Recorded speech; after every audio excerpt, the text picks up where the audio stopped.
To KABC. Let's start right now with Larry in Agora. All topics fair game. Larry, what's on your mind this morning? Good morning, Doug. You're my favorite cat on LA radio, and I'm still enjoying the Jack Sheldon albums you turned me on to. Great. If you would allow me to make two quick points. One is we're constantly told that radical Islam is just a small fringe contingency, and if we think otherwise, we're xenophobes. It was reported this morning that Hamid Karzai passed an executive order making violence against women illegal, and that the parliament unanimously voted to overturn it immediately, adding on protections that would prevent future presidents from making it illegal to trade your 12-year-old daughter for sex, etc. No, it's a real problem for the West. This is a significant issue for the West.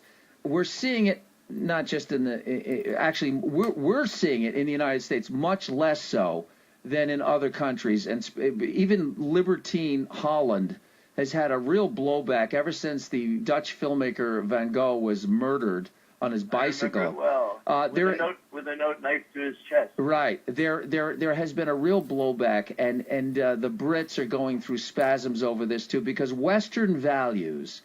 One of the distinguishing features of Western society is inclusiveness, is diversity, is an egalitarian sense of respect for differences of opinion.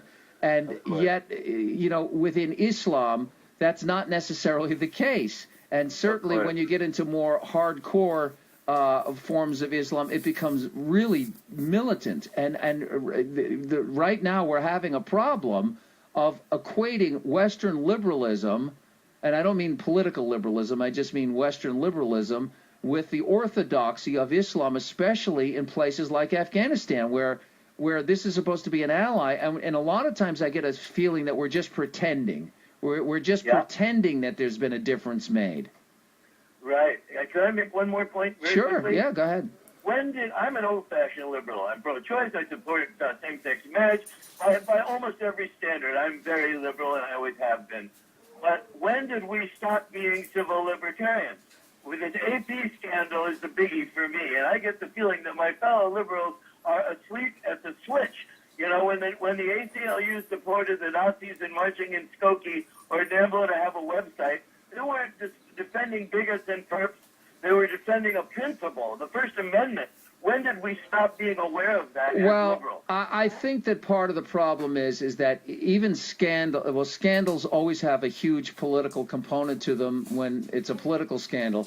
But what's made worse is that everything is so partisan today, Larry, that left and right tend to circle the wagons around their own kind. The tribalism kicks in, so that if it's a Republican or it's a conservative who's in hot water, there's a reflexive attack mode that goes in to attack the accuser, and that's what the left does. It's almost, especially with Obama, who was elevated to almost a spiritual being, a guy who was given the Nobel Peace Prize based on absolutely nothing.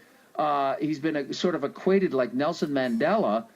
There are people who they don't even want to know about they don't want to know about the IRS. They don't want to know about Benghazi. They don't want to know about the AP story. And it's unfortunate because, you've got to police your own. You always have to police your own. Thanks for the call, Larry. Appreciate it. Free Speech Friday. 800-222